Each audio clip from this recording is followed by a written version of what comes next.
Yeah. We live and direct in it. First and foremost, y'all see who I got across from me. Virginia's own. Let me break this down, brother. I remember at one point in time, for those who don't know, because the era is different now. Of course. That you, and Lonnie Vega. Shout out to Vega. Shout out to Vega. Y'all had this thing called the House of Hip Hop. Yes. And for those who are hearing this, y'all might have heard me reference this thing a bunch of times in all these interviews. And I think the last interview before, no. Burb and Benz, especially their interview. Yeah. And I definitely was referencing the House of Hip Hop and what that meant for that now. Like from back then to now. Yeah. You know what I'm saying? Facts. And bro, you was an artist yourself, big time DJ in the area, one of the OGs in the joint. Yeah. I got the one, the only DJ JoIyce in the building. Yeah, knew. You know what I'm saying? We outside. My nigga. It's about time. You know, I was watching the interviews. I'm like, when this nigga gonna call me, nigga? I'm trying to pull up, nigga. Nah. It's with you. I'm gonna keep it 100 because we got a rapport. We go back. That's like, what I'm saying. I remember. You gonna get the best conversation out of me. You know more than these niggas that be trying to do X, Y. You know what I'm saying? Yeah, like, yeah. But I remember like being young, obnoxious in the House of Hip Hop. Mm-hmm. Shout out my crew, DRT. Drinking blue motorcycles and yeah, blue motorcycles was wild. I remember, boy, that was a vibe. And I remember like what y'all did was definitely give the artists of the area. It didn't matter. It was no division at this time. Yeah, facts. You gave a central key place for DC, Maryland, that's a fact, and Virginia. Because it was a bunch of DC and Maryland niggas in there every week. Facts. Every week. And bro, you kept that joint going.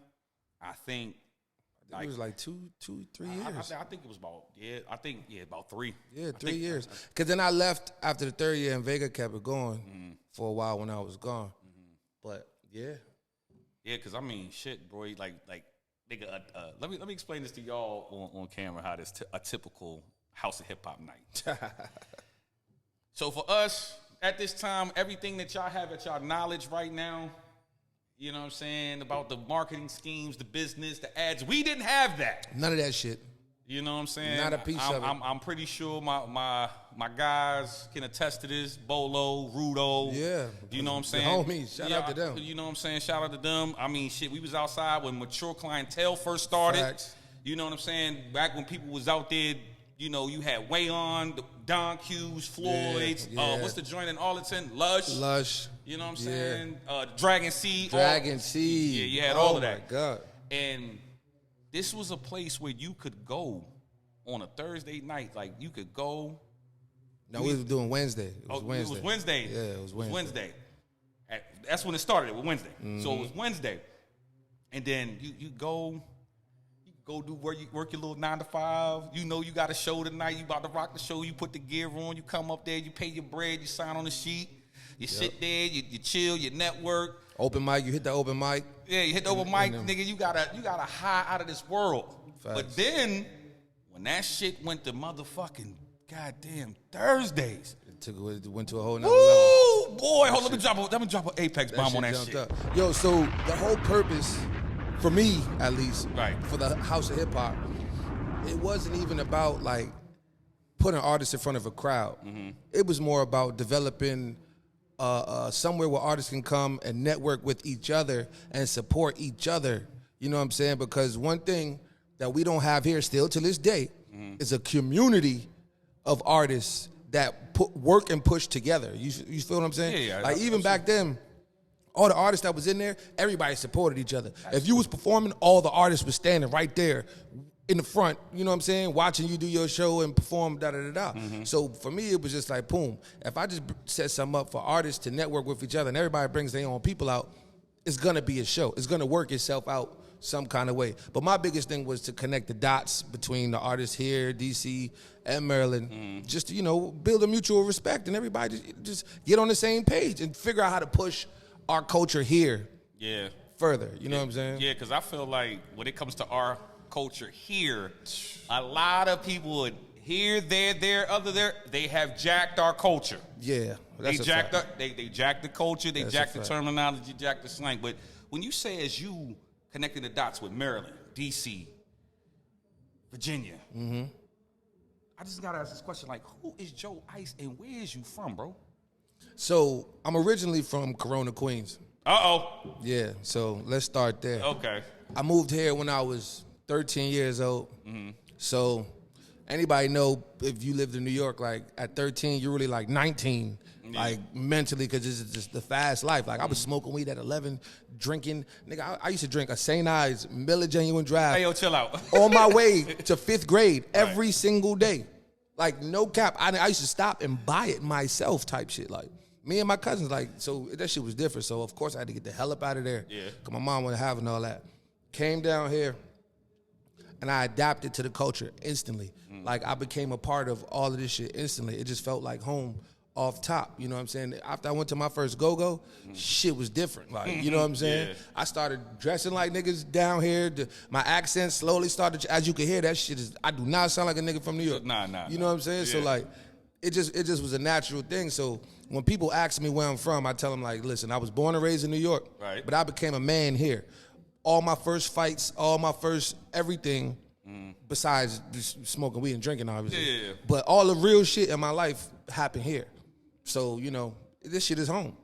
I can go back to my old neighborhood right now. I don't know a fucking soul. It's all Colombians and shit, and there ain't no niggas. All the niggas is gone. Like, everybody's gone. They either down south, in jail, moved to whoever the fuck. Yeah. But you know what I'm saying? So I can't even call that shit home no more because it ain't even like I can go back home. You feel what I'm saying? Yeah. This is my home. I know that's right. Now, home is what? Alexandria? I mean, Richmond Highway, you know. The highway, shout out the highway. 100%. The good men and the good women 100%. from the highway. The multiplex days and shit like that. We had our ups and downs with y'all niggas from this side of town, but you know, it's okay. Yeah. We grew up eventually, but you know, shit was real for a minute. Yeah. Bruh, like I remember the stories. The OGs used to tell me about all of this stuff, but I think now we've definitely building for a better tomorrow. You know what I'm saying? Because what happened previously, you know, it was the foundation of today, and we're working towards tomorrow. Yeah, I moved here and got into like the gang shit and all that shit. Wow. Seven Woods and all that shit. So, you know, you already know like that shit. Yeah, that shit. You know what I'm saying? Shout out all the good men and women on the highway. Shout out all the ones that got their life together today. And the ones who don't, shout out to y'all too. We praying for you. Yeah, definitely. Most definitely. Now, 100%. Now, you coming from up top, Queens. You know the slogan, Queens get the money. Yeah, facts. You know what I'm saying? You come down here, you got the go-go influence, you got the 992s, you got the, you know what I'm saying? I got the whole shit. You got the whole We shit. Are One. Yeah, We Are One, shooters. Bonadachi Bianzo. Yeah, all of that. You got the whole shit middle, you feel me? Yeah. Now you, like, when you came down here and you started interacting with people from here, your love was music back when you was up home, correct? And what got you into music? So, I didn't get into music until I got down here. Yeah. But the crazy part is, when I lived in New York, so my cousin is DJ Polo from Polo and G Rap. Oh, shit. So, I grew up in all the park jams. Nigga, all the legendary shit that happened in hip-hop back in the fucking early 90s and all that. Like, nigga, I was around. But my thing is, I didn't know who the fuck none of these people was until I got older. You feel what I'm saying? So I'm around Marley Marl. I'm around Kool Mo D. I'm around Biz. I'm around Roxanne Shant. Like, my cousin was in the Juice Crew, so I'm around these shit. all the time. The legendary Juice Crew. My cousin is Polo from DJ Polo and G Rap. Hold on. Let's go ahead. And drop that bomb on that. That's my second cousin. So it's like, my dad was a DJ, but I didn't have no interest in that when I was there. Right. I was just too busy running around doing knucklehead shit, having fun. You know what I'm saying? When I came down here, matter of fact, you know what made me rap? I met Don P. You know what? I remember dark-skinned Don P, right? Don from Four Corners. Now the funny thing is, slim nigga, right? From Harlem. Now, funny, flashy ass. Funny thing though, right? I'm gonna give you a funny joint. I remember, like, it was a battle thing at Don Q, not Don Q, Dragon C. Dragon C. I remember. And this is when Bolo was the host of this shit. Mm-hmm. Shout out my nigga Bolo. You know what I'm saying? Was that the joint that Rain was at too? Nah. That's the spotlight. Okay. I really gotta get Rudo and Bolo to tell that era, like that part right there, because Bolo's always mentioned that you was a youngin' in the spotlight. Yeah. You know what I'm saying? For sure I was. So with Don P, it was like I go there, I sign up for the battle train, beat the first person, beat the second person, beat the third person. I get to the finals. I'm battling Don P. And I thought I had some shit until that nigga just rebutted all my shit. So I was like, oh shit. So then I come back to the block, and one of the niggas that was out here that was rhyming, it's like, yo, how'd your battle go? I say, man, I was all right till I ran into this nigga Don P.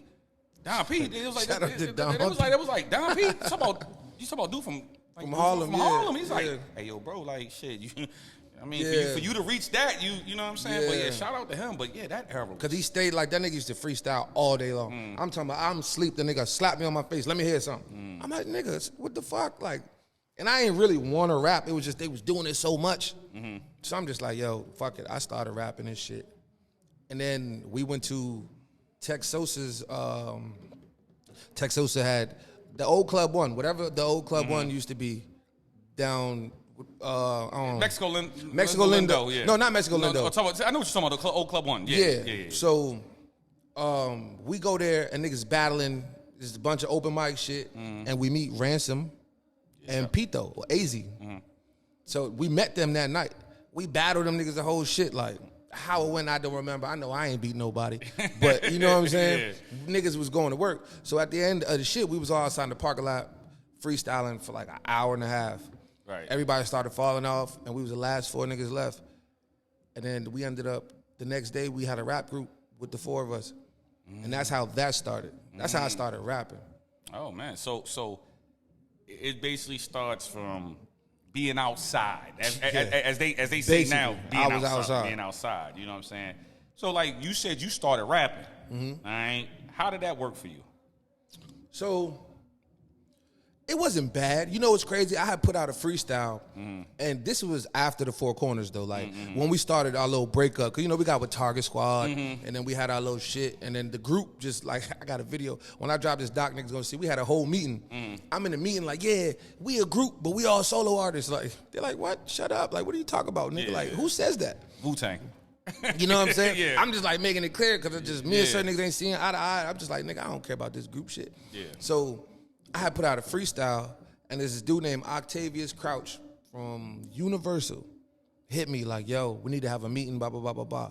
Nigga, that shit shook this shit out of me. I wasn't ready for all of that. Even though that's what we was doing it, working for, in my brain, it wasn't like I'm about to take this and, you know what I'm saying, run to the top of the world. Like, so when he hit me with that shit, bro, that shit like kind of froze me up.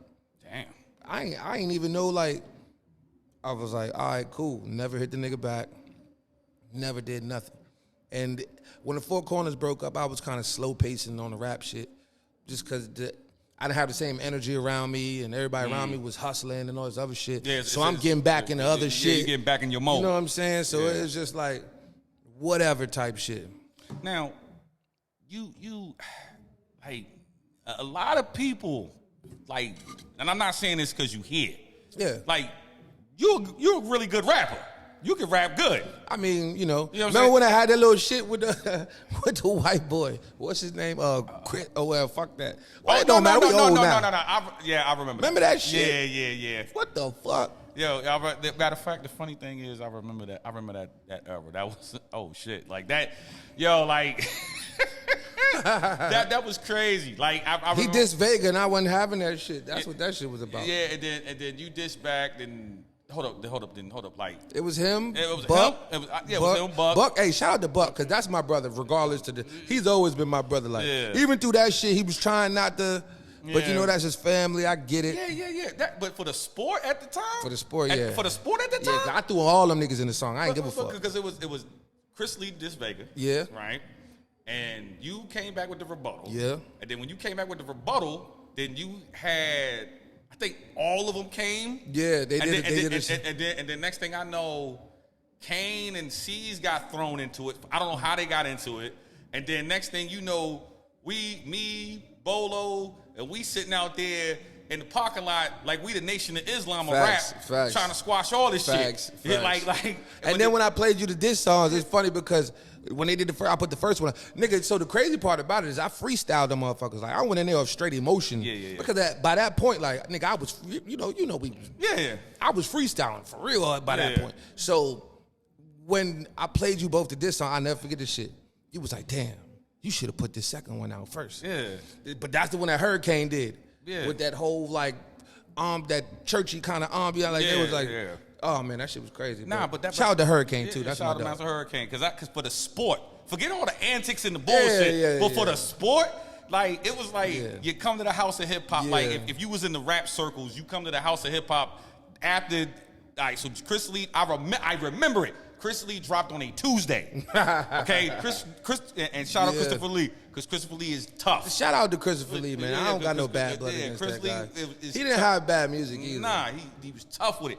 So he also was doing it for like 15 more years more than me. Let's put that shit on the record. I didn't know, but I know Chris. Lee, just fuck around. Nah, I know Chris Lee dropped first. Yeah, and then you heard it. You made a post. This is back before Facebook was lit like that. Yeah. This is like when they first opened it up for regular motherfuckers. You know what I'm saying? So then you go on Facebook and say, "Oh, I got that. This dropping tomorrow morning. The damn this come tomorrow morning." And this is the night that we supposed to be all of us going to the House of Hip Hop. And then the funny thing is, you played the disc that night at the House of Hip Hop. Yeah. But like I was with all the smoke. I'll be on my G unit shit, bro. I don't go fuck, nigga. Like nigga, if it's smoke, I'm gonna make everybody uncomfortable as much as I can, nigga. Like, I don't care. Like, and then we really don't want to take it to nothing else because it's like for what? But if so, there's like a whole. They don't rap. You feel me? Right. It's just like that's why I be telling niggas like leave me alone because like shit. Well, I think I'm the good guy. Well, I think what we learned from out of this, right? From that, what I can understand from this part is that what that did for everybody, like it helped, it heightened niggas. It like, you know what I'm saying? Yeah. Like it was no bloodshed. It was just words. Niggas squashed like exactly. Man. But at the same time though, for the culture, it was something good and it was needed because not only you was finding out that, okay, we got this guy from the highway going at these guys from Stafford and Fredericksburg. And then people not really knowing, like, hold on, they really got people that's really nice out there? Like, you know, at this time. You know what I'm saying? But let me ask you this, because, like, you know, you rapping, but at the same time, you DJing. So, but I wasn't DJing at that time. Yeah, but we about to get to that. So, what made you jump into this DJing shit? Nigga, so, rest in peace and shout out to my brother Tech Sosa, first of all. R.I.P. Tech Sosa, so I was getting my mixtape done by DJ Bout It. Shout out to Bout It too. He was Jay Holiday's DJ at the time. So he was doing my mixtape, but the nigga had no turntables. I'm like, how the fuck you ain't got no turntables? So I'm like, bet. We go to the Guitar Center or Sam Ash. Yeah. Tech Sosa took me to Sam Ash, and I went and I bought DJ turntables so the nigga could do my mixtape. Like, nigga, there's not gonna be no excuses. You ain't got no, cool, let's go get them. Right. Got them, cool. Now I own turntables. For no fucking reason. You just bought them just for the nigga to do my mixtape, like type shit. You know what I'm saying? Right. So the nigga, he called me one day, Bout It called me one day. Yeah. And he's like, yo, bro, I'm about to go on tour with Jay Holiday. I need you to cover a party for me. I'm like, what you mean cover a party for me? Cover a party for you? Like, nigga, I'm not a DJ. Right. He was like, nah, what I'm gonna do is I'm gonna make these mix CDs. When one CD's over, you know who I look like. I look like, shout out to my nigga, Capo. Yeah. Because Capo used to come out with the CD books and shit and motherfucker, So he was like, yeah, when one CD's done, just play the next one. Once he's done, play the next one. I'm like, fuck it, all right, bet. At the Weon on Fridays. So yeah, shout out to Weon, because that was like. That was a vibe. And Gamel, because that shit really developed me in this shit. That was a vibe. We'll talk about that more. Yeah. Because that was, bruh. Just, so he gave me the gig. I go do the shit. It actually goes well. I got paid $300 at the end of the night. Remind you, I ain't never make $1 rapping, ever. Yeah. You feel what I'm saying? Like, we're not talking about selling CDs and having to go hustle. We're talking about me just standing here playing music and I got a check. Yeah. So I'm like, that was nice, whatever. Job done.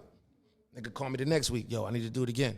I'm like, come on, dog. Like, last week was cool. But my anxiety was through the roof. You know what I'm saying? Like, I'm standing yeah. back here. People's like, yo, you the DJ? I'm like, I swear to God, I'm telling niggas, I'm not a DJ. Yeah. The whole time I'm standing back there. So they're like, what the fuck are you here for? I swear to God. I'm like, yo, I'm replacing somebody. I'm helping my boy out. Yeah. Week 3 came, same shit. Week 4 came. The owner came to me and was like, yo, you need to just take over Friday nights. I said, bro, I'm not a DJ. I don't know how to DJ. Right. That nigga said, I bet you gonna figure it out. Nigga, of course I'm gonna figure it out. If I'm getting $300 every motherfucking Friday for something I don't even know how to do, right? Nigga, I'm gonna figure it out. Now that was the going rate at that time. That was a good going rate at that time back then. Yeah, back then for sure. So especially for a nigga with no experience, like I was getting paid the same amount that the nigga had the experience. You know what I'm saying? Yeah, so that's crazy. It was cool. So then I'm like, bet. DJs, I might need to take some notes how he finessing this shit. On the 4th week, well, between the 3rd and the 4th week, right? People is nonstop asking for requests. How the fuck I'm gonna play your request? I don't know what's on these CDs. They literally just blank. They say 1, 2, 3, 4. Yeah. I'm just like, yo, it's gonna come on at some point. I'm gonna play your song at some point. Yeah. Motherfuckers start getting mad and shit. And I'm like, all right, but I gotta really learn this shit. Yeah. So I sat down, learned the shit. Shout out to my dog Immortal. He helped me get my hands together. And nigga, it's the owner gave me Friday night. Right. So not only was I the DJ, he gave me the door, the whole shit. We remember. Listen. We remember, and we talking about way on, right? We remember, like, niggas will be sitting here in the bridge, chilling on the block until like 10:30. Pulling up. Niggas be like, what you want to do? Man, let's go the way on. This is back when niggas was really driving to go to these places. Yep. And then like niggas be like, all right, this is back when the joints used to stay open till 2. Yep. Maybe even 2:30 if we was lucky. If you was lucky. And then like nigga, you walk in that joint, you might see that little baddie from last week. Yep. You know what I'm saying? It was in there. It was in there. But you didn't know what was going on, and you just said, fuck it, I just gonna make it happen. And I ain't gonna lie, in the beginning it was rough because I didn't know what I was doing still. And I'm playing certain songs and I'm cutting them off before people's favorite part and shit. Shit. Man, them women used to come to me and be like, what the fuck? What the fuck? Like, it was bad. You know what I'm saying? You was a butcher. Yeah, it took me a minute to like really get it together. But the energy of the room was just so cool, the motherfuckers kept coming back, regardless of what was going on. Then I finally got it together and I started bringing other DJs in, Trini, Gemini, other, credible guys. And the night just went, shit, I did that shit for like 3 years. Bro, I just know at one point it was like, bro, I remember, I want to say this was probably like 09, 010, 2010. It was one of them years that, nigga, if you was on social media, and it was a club flyer, 9 out of 10, it was JoIyce. Yeah. Like, this motherfucker, man, I was like, bro. When that like, shit hit. I was like, damn, it was throwing me off. I'm like, nigga, you sure you want me to come? Nigga, they started booking me at Ibiza and shit. I'm like, nigga, I'm doing parties with 2 Chainz and all these niggas. You in the main events now. I ain't even a year in at this point. I probably was DJ for like 8-9 months. So 0 to 100, bro. But at the same time, this is before 2 Chainz. With 2 Chainz, he was Titty Boy. He was Titty Boy. Crazy shit. Now let me ask you a question. You learning on the fly, as we would say. Yeah. They threw you on the deep end with no paddle, no nothing. From there to now, from then to now, how would you describe your DJ style? So my DJ style is more like, I'm an entertainer. So it's like certain niggas just play songs. You know what I'm saying?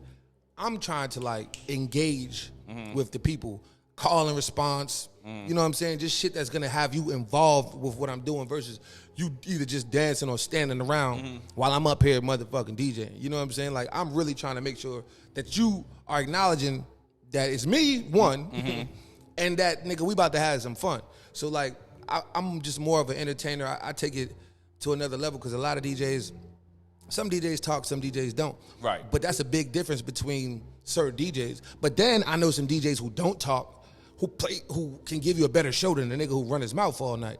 You know what I'm saying? So it really all depends on the individual. But just for me personally, I just like to make it more of an experience than just, nigga, I'm up here playing every song these other niggas is playing. Like, I'm gonna play songs that I know niggas ain't playing on purpose. Nigga, I seen that shit when I was out in Leesburg. Like, you would, like, the shit that you was playing, and you was playing around with it. Like, it's not even about going in the old school bag. You was going into your new school bag, and you was blending.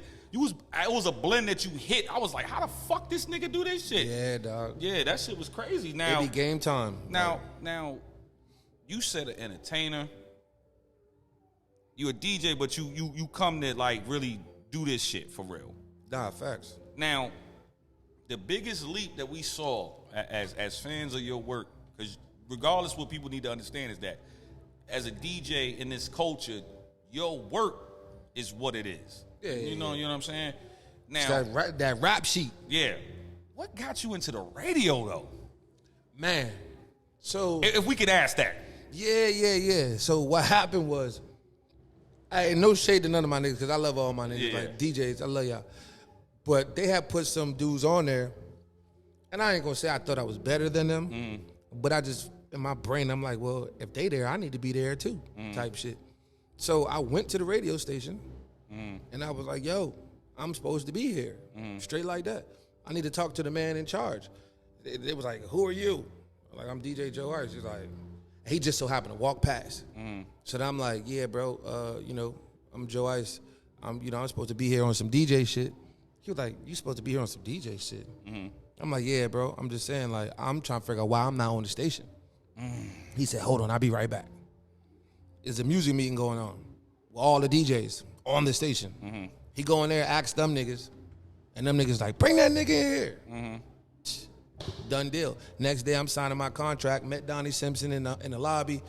Whole bunch of other shit. That's why I be telling niggas, like, yo, if you want something, man, go, like, aggressively go get it. I mean, careful, because some of y'all don't be thinking properly, but you don't overly aggressive, but, like, you know what I'm saying? Like, if you feel like you're supposed to own something, own that shit. I went in there and I was talking like I was supposed to be there, and I ended up being there. Now, that's basically you betted on yourself, like, fuck it, because if people are listening to what was going on, and hopefully niggas ain't getting drowned out by this shit in the background downstairs. Oh man, don't worry about it. They going off, they praising downstairs. We can't be mad. Let them send that energy up here. Yeah, so okay. Big energy. But you went from not knowing how to DJ to a person handing you a book with 1, 2, 3, 4, 5 on it. Yeah. To being confident enough. To being confident to go for broke, right? Then you go to the clubs. You start out at Way On. You boom that up, and then real talk. You was alley-ooping some nights to a couple cats. Yeah, oh yeah, you know what I'm saying? Shout out my nigga Marcus Perry down there in Richmond. Damn, that's my dog. You know what I'm saying? DJ Vicious. Yep, DJ Vicious. You know what I'm saying? Those my dogs. So before you go anywhere else, I want to say this because I never said this on the record. Vicious was the first DJ that I heard play a acapella and then come in with another joint. Like, I definitely heard that shit and was like, nigga, it's game time. Because I wasn't even thinking. I'm still trying to learn the shit. I was like, oh, you know what? Damn, nigga. Just think outside the box. Yeah. Because I remember before we, I'm going to alley-oop to the next one, but we're going to stay on this one just for a little bit. Yeah. I remember, like, when because I felt like at one point in time, I knew you was getting, not to downplay Way On at the time, right? I knew that you was getting bigger than Way On. Yeah. But to have, like, Vicious right there, to keep the energy going. Yeah, because he was already developed. Like, that nigga, he was working with my nigga K.I., and they had their little DJ click thing that they was doing. And that nigga was nice. And even Marcus was. And he was just the homie with the homie. Yeah. But he know how to DJ. Like, because he be with that nigga all the time. Yeah. So I'm like, yeah, these niggas, that shit inspired me for real. Like, you know what I'm saying? So, yeah, because I remember. Shout out to Marcus. That's my dog. Yeah. Shout out to that. I forgot the name of the joint in Richmond he got. What? You talking about the Tipsy Crab? Yeah, the Tipsy Crab joint. Come on, man. Shout out to the Tipsy Crab. Yeah, but you went there. You did Way On. Now you're doing these big fucking events. Then you go ahead, bet on yourself. You walk into the radio station. Yo, I belong here. Yeah. And then out of the blue, we get this big announcement that you with the free bands. That shit was crazy. Explain how this shit go, bro. So, man, I met this dude named Isaac Santana. Right. Isaac introduced me to Monty, who later became my mentor. Monty was Biz Marquis' manager. He was managing Quicksilver and a couple other people. I don't know if he was managing Quick at that time, but he was Biz Marquis' manager. I think he was managing Common, a couple other people, right? So Love Nightclub, when Mark Barnes sold it, some other people had it. Right. And Monty and them was helping them with the marketing. Right. So Howard Homecoming, Obama's first inauguration weekend. It was Thursday, Friday, Saturday. Thursday was Meek Mill. Friday, I want to say, was Jeezy. And Saturday was Future. This is Meek Mill before MMG. This is like early Meek, like with the cornrows. Yeah. Meek, I don't know. It was Barack's first shit, so I don't. No. He wasn't on MMG then. No. He was. I think at that time with Meek, around about Barack. If anything, he might have just signed that shit. No. At that time, because Barack was like 08, like 2000. Yeah. So if anything, it was Braid. Straight back Meek, you know what I'm saying? And this is when T.I. trying to sign him. Yeah, around about that time. But go ahead. So, matter of fact, it was T.I. on Friday and not Jeezy. Okay. So, Thursday, I was like, I don't want DJ. I don't know why. I just really didn't want DJ. I don't know. I didn't want to do. I wanted to be at Stadium because it was a lot going on in Stadium. Yo. And you used to be in there. I was a house DJ there. Shit, I was 10 years. Stadium was my fucking house. I don't care what nobody tell you, nigga. The voice of Stadium. I am the voice, and always will be. Hold on, let me drop a bomb on that. Talk your shit. Fuck you mean? DC's biggest strip club of all time, nigga. I was the voice, the energy. I made that motherfucker a movie when it was just a motherfucking club. I went in there and just switched the whole vibe around in that Stadium bitch. ain't there no more, right? Nah, that shit gone. Rest in peace to that motherfucker. Hopefully they bring it back, but I don't think they're gonna. Nah. Because I mean, shit, Fuego. I was a Fuego's nigga. Me too. Yeah, Fuego. I mean, Fuego. And they started smuggling girls. They were doing some shit. They was wild. Yeah, wow. They was trafficking. Yeah, but that's it. Like anyway, but go ahead. So back to the story. So I said I didn't want to DJ Thursday. I went Thursday, but I didn't want to DJ Thursday. I think Money did or somebody. Then Friday, I was like, I'm good. Saturday came, I was like, man, fuck that. I'm a DJ. And to be honest, I wasn't even the biggest Future fan at the time. Like, I was not. Yeah, because this is when he just... This when he had Turn Off the Lights. Yeah. So, like, that shit was a new sound to me. Yeah. It really wasn't hitting for me at the time. Like, I'm going to be honest, you know what I'm saying? It just, I wasn't into that at that time. Yeah. So, I get to DJing, and then they gave me a flash drive of his songs. Yeah. So I had some beats that one of my homies, man, I don't even remember. I wish I could remember whose fucking beats they was. But I had the beats on my computer. I started remixing the songs, like live. Nigga came to the booth and was like, yo, who is you? What you got going on? So in the middle of him talking to me, my computer started freezing and shit. Oh, shit. In the biggest fucking, like, you know what I'm saying? In the biggest moment, like, this is inauguration, the niggas in the booth, like, it's just bad. So he's like, yo. Computer hot than a motherfucker right now. Yeah, shout out to Propane. So he's like, man, yeah, you know what I'm saying? Look, this is what I want you to do, bro. I want to put you down with the team. There's an artist that we got in Baltimore. I'm going to link you up with him. Shout out to Tess. Shout out to Tess. He put me with Tess, like, the next day. And I was like, cool. I called him, talked to him. Went to go see him in Baltimore, like, once or twice. And the nigga called me, like, damn near a year later. And was like, can you come to Arizona? I'm like, okay, nigga, what the fuck, I'm coming to Arizona for when? He's like, tomorrow. I'm like, damn, dog. All right, I'll be there. That nigga said tomorrow. I'm like, fuck it, I'm coming. I go to Arizona. Now, remind you, I ain't never been to Arizona, so my dumb ass, it's cold where we was at. It was cold here, you feel me? I got a whole sweatsuit on, get on that plane, get off that bitch, and it's 100 and God knows what degrees. Drenched. And I brought, 2 outfits with me? Because in my brain, I'm in and out. Like, I'm going to go come do whatever this nigga need me to do, which obviously was his show. Yeah. He was opening up for Future. And I came. I'm seeing buses and shit. I'm like, damn, what the fuck y'all niggas got going on? He's like, oh, nigga, you ain't know? Today's the first day of the tour. Tour? I'm like, nigga, hold on. What do you mean? Yeah. Nigga, I ain't go back home for another fucking 45 plus days. It was like 2.5 months.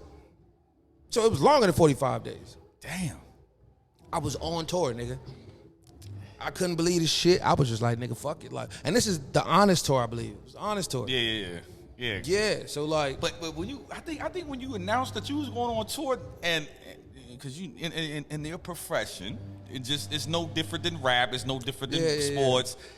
You got your supporters and you got your haters. Oh yeah. Oh. And the thing about it is, everybody was happy for you because niggas knew what it took for you to get there. Yeah. You know what I'm saying? Facts. Damn. So 40. You was gone for almost 2.5. I was gone for 2.5. It was more than 40. So it was like 65, 67. It was something crazy, bro. Like I was gone. In 30 days in a month, I was gone for 2.5 months. Straight from that day. I only had 2 pair of clothes with me. And see, the thing, and they tricked you up because you went out there with a sweatsuit. Let me guess, Sabiato? Nah. I don't even remember what kind of sweatsuit it was. I just know that bitch was hot as a motherfucker. Man, nigga, you was drenched. So I ended up wearing merch, nigga, for the rest of the tour, like. Because I ain't really had no big bread to, like, you know what I'm saying? Yeah. Be buying all these clothes for all these different dates and shit. I'm just like, yo, I'm going to just put a uniform on. Yeah. Can't go wrong with the uniform. Yeah. And then we got, a million of them in this motherfucker, like. Yeah, dog. So, man, that shit, I ain't going to lie. It was probably one of the greatest experiences of my life, off top for the first tour.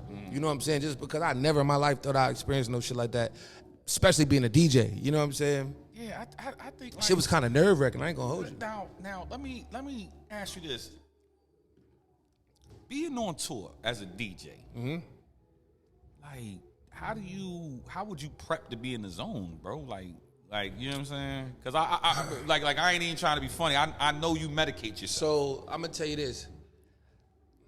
I've learned to contain it now. Matter of fact, as I say this, I'm gonna do this right. But shout out to Vion too. But as I say this now, because it's not a problem for me like it was back then, bro. I was drinking like a motherfucker, like drinking to get over anxiety. And just, you know what I'm saying? Because I got thrown in the fire, bro. Everybody that was around, they've all been doing this. They've all done this before. Like, you feel me? I'm like, damn, I don't want to look like the nigga that don't know what's going on. You know what I'm saying? So for me to kind of like ignore my own brain type shit, I was just drinking, nigga. To a point where it really got bad at one point. Like later on down the line, got bad. But, you know, I figured it out within myself and like got that shit together real quick. Now, let me ask you this question. We fast forward to present time, and JoIyce is definitely a household name in the DMV area and other surrounding areas. I hope so. Nah, ain't no hope. We know that. We know that because we know if you on the bill of the ticket, it's gonna be a movie. Yeah, you're definitely gonna enjoy yourself. Now, I've seen people post this. I've seen a reel about it. I seen one of my good men, B.O.B. B.O.B. That's my dog. B.O.B. said this one time. That's my dog. My dog. Shout out to him too, man. You know what I'm saying? Shout out to B.O.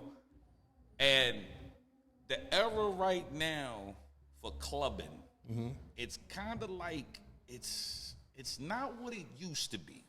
No. Because I'm like, when we go in the club, it don't matter. Like, long as you ain't, like, and I'm just saying for all my guys out there, like, back then smelling like Kush and all of that stuff, that was the thing. That was the thing. But now you coming in the club smelling like Kush and you ain't put no deodorant on. That ain't the thing. It's not you know what I'm saying?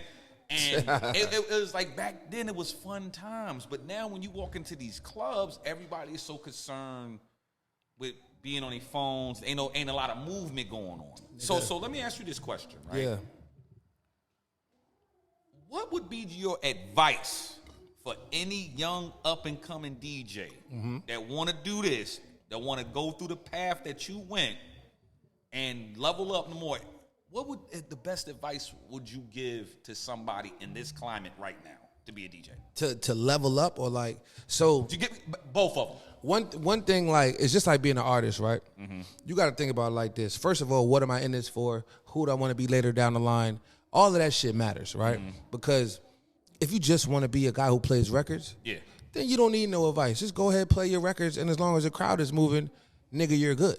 But if you want to be a brand, it's a different conversation. You feel what I'm saying? Yeah. You have to really get out and ignite these people and make sure that they can, when they leave, they know your name. Fact. You see what I'm saying?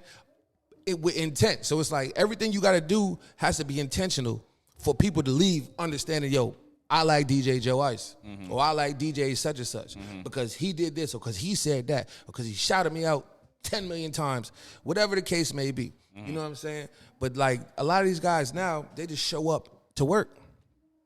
Nigga, I understood the game early, so it's like, boom, if I want to really get money out of these promoters, this is what I'm going to do. I'm going to show up with the baddest girls. You know what I'm saying? I'm going to just have all of this shit in play for when I walk in the building. So it's like, damn, okay. I want him. Why? Because he's showing up with girls. These niggas here is trying to get drunk and take my girls. Yeah. You know what I'm saying? What the promoters is thinking. Yeah. Like, so, you know, you just got to really make it make sense. But if you want to be a brand, you have to think like you're trying to build a brand. So in today's climate, if you're not taking advantage of TikTok, one. Yeah. Instagram is cool, but TikTok is really the wave for what we're trying to do. Yeah. You can go from 0 to 100 on TikTok and YouTube. Yeah. There's a dude on YouTube, I can't remember his name, like Spanish-looking dude, I don't know. But he be getting like millions of views, and all he do would be DJing by the beach, DJing on a rooftop somewhere, and just playing regular music that we would play. But it's like you got to take all of these elements and package it into you, so that people outside of here can be like, oh, I want that guy. Like right now, I could pick up my phone and be like, yo, I'm coming to Vegas next week. And they can be like, bet, what day you going to be here? We got this night, this night, this night. Yeah. Why? Because I took my time and developed my shit. Yeah. I feel like this era right now, it's bruh, it ain't, I'm not, and like I said, and I say this proudly, I am not the old head hating nigga. You know what I'm saying? Yeah. I just feel like when I go to the club, like, cause niggas getting old, so we got to start playing lounges and cigar bars and shit like that. But that's my type of shit right now. Yeah, but it be a time where you got to be like, I got to go outside real quick. You want to get ratchet? Yeah, you know what I'm saying? I got to go outside real quick. And you go outside, motherfuckers just like got their phone like this, and you know, niggas, like back when we was out there, niggas wasn't in the club trying to impress other niggas at all. You know what I'm saying? You feel me? Like you didn't buy bottles and influence me to buy bottles. Nah. We bought bottles. Be like, hey, yo, mom, yo.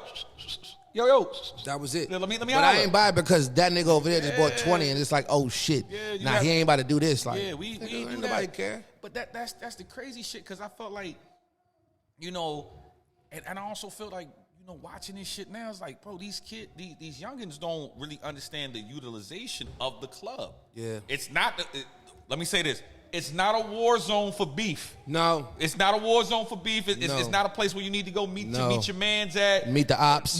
No, this is where you need to go in there. If you got some type of business or some type of, you know, thing you trying to do, that's what you gonna run into the people that's like-minded like you in the club. But the biggest thing I learned for being in the club, nigga don't talk business when they drunk. Just, yeah, hey, what's up? You know, da-da-da-da-da. And then like, I'm gonna rap with you. Boom. Yeah, because I done made a lot of false promises being drunk. Nigga. Not gonna hold you. Shout out to everybody that's mad about that shit till this day. It is what it is. Nigga, I'm human. I don't give 10 fucks. I remember when you nigga. That's what I'm trying to tell you. Hold on. I remember, like, nigga, I forgot which JoIyce birthday party it was, nigga, because I remember you had a couple. But nigga, you was litty. Let me tell you something, bro. I had an experience not too long ago, right? Yeah. It took me back to my old days, bro. It took me so far back to my old days that I stopped drinking for a whole entire month after that shit. Like, I was fucking with Elbow and Shout out Elbow. Yeah, Elbow and Adrian, and you know what I'm saying? So we in there chilling. I'm drinking. At the end of the night, the owner's bringing me all these shots. Yeah. Nigga, next thing I know, I wake up in a motherfucking hotel room with my DJ equipment. I'm like, where the fuck am I at? Nigga, I was outside on a bench. These niggas had to carry me, put me in a hotel, do all this dumb ass. I was like, bruh, let me tell you something. I don't even live like, you know what I'm saying? But I got too comfortable, one. Yeah. Two, I was drinking something totally different. And that nigga kept bringing me these shots of Mama Wanna. If anybody knows about Mama Wanna, like, that shit ain't no joke. Yeah. So, yeah, nigga, like, this shit threw me off the roof, nigga. Like, I went outside, hit my little blunt, and was... Oh, you was gone. Waiting for my Uber, nigga. The Uber pulled up and rolled out. Like, I'm not taking that nigga home. And that's crazy. And the thing about it is like, I know how those after everybody's gone, the lights go out, but the liquor stay stay pouring up. You know what I'm saying? Yeah, but like I'm gonna keep it honest. Like, thank God I was around some cool people. Yeah, you know what I'm saying? Shout out Because to them. Yeah, because they good men. They good men. and I don't move like that. You feel me? So for me to kind of have that moment around niggas that I don't really be around.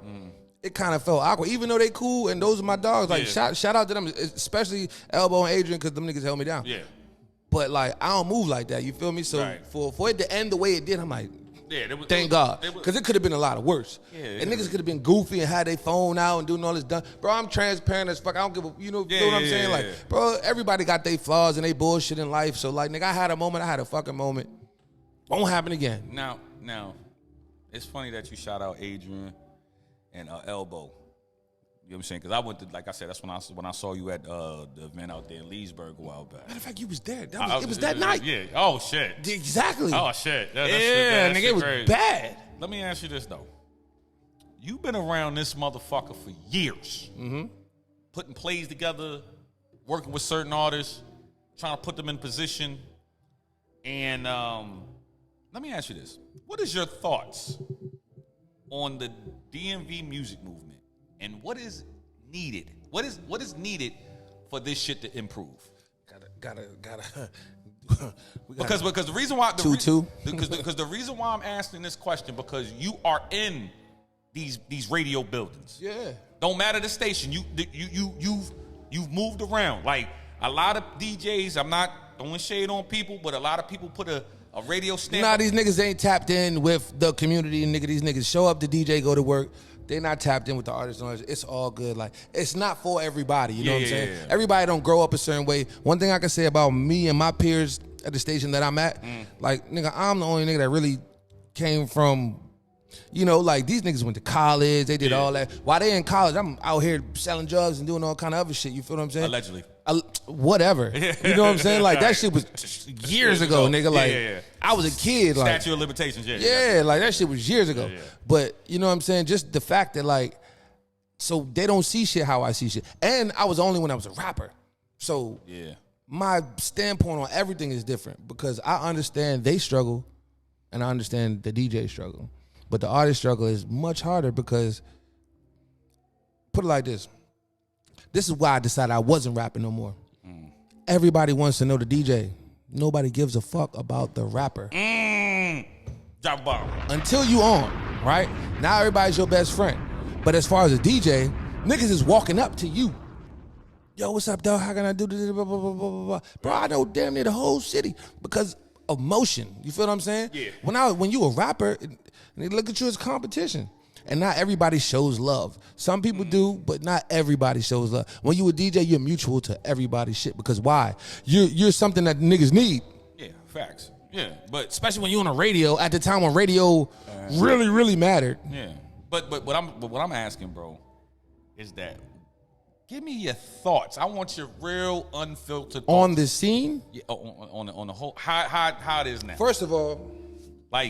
First of all, there is no culture as far as community here. Because if you go to places like Atlanta, you go to places like Houston, you go to places like the Bay Area, they show you culture and community as far as artists go. Here, it is all about self. You got certain people that work together, but the people that are supposed to be working together, which whoever the headliners are, they're like this, they're like this. Like, there was a moment when Wale had Fat Trail, Black Cobain, you know what I'm saying? Fat's the big fella. Yeah. He was connecting dots. But that shit ain't work out. Why? Because of egos and just niggas being niggas. Everybody feel like it's my turn. Like, nigga, your turn is gonna be when your turn come, regardless to how you feel, whatever the case may be. Unless you take control of your situation and make this shit your turn. But here, it's like a lot of niggas feel enabled to shit that they haven't earned. A lot of people, how can I say this? Put it like this. Just because you're talented means nothing, right? Talent is 10%. Think about the songs you hear on the radio, nigga. You think Ice Spice is talented, nigga? Is she 10% talent and 90% marketing? You're correct. And you're a DJ.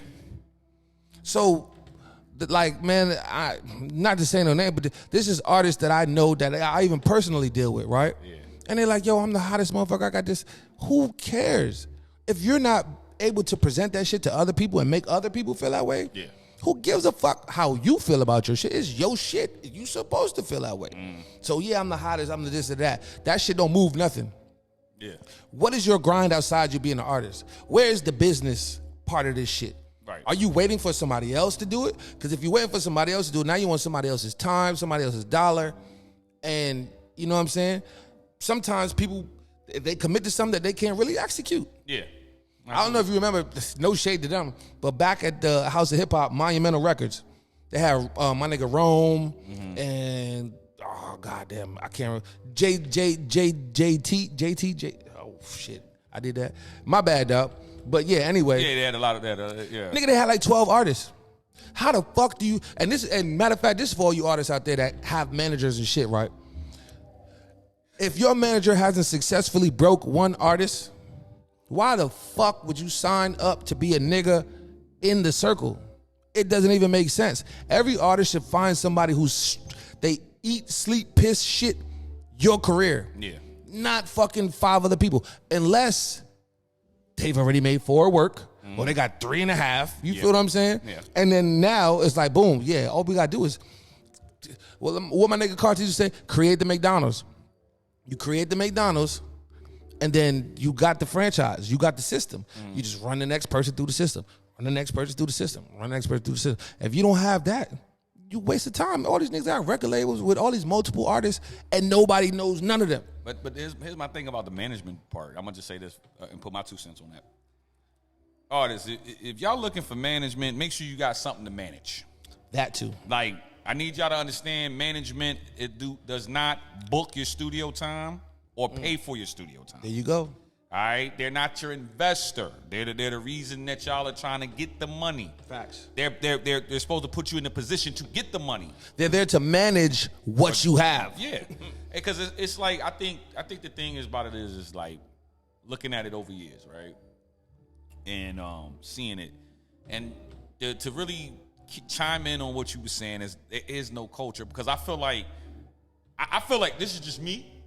I feel like DC and Maryland, they got their own thing, but Northern Virginia kind of get like the little like we always get the back end of the stick, even though it may not be Northern Virginia, but Virginia has way more artists out than DC and Maryland combined. Just Virginia in itself. Yeah. You know what I'm saying? Like DC and Maryland, you think about it, you had that actually blew. Yeah.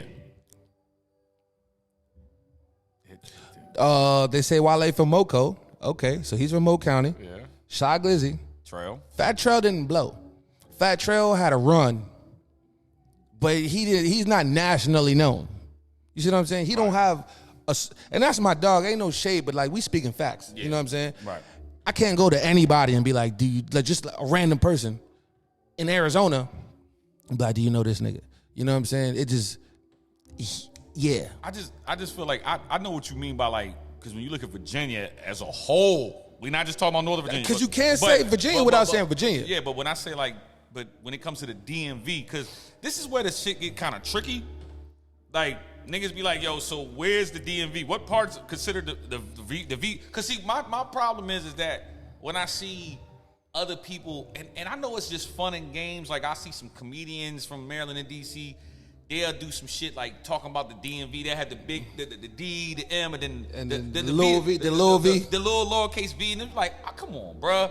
Like, y'all, that shit weird. That's a whole nother conversation. And see, at the same time, that shit, that's a boy. Yeah, because like at the same time, it's more like, yo, bro, like bro, we from Virginia, we show love to niggas. We don't be on no hating shit. We don't be on no wild shit.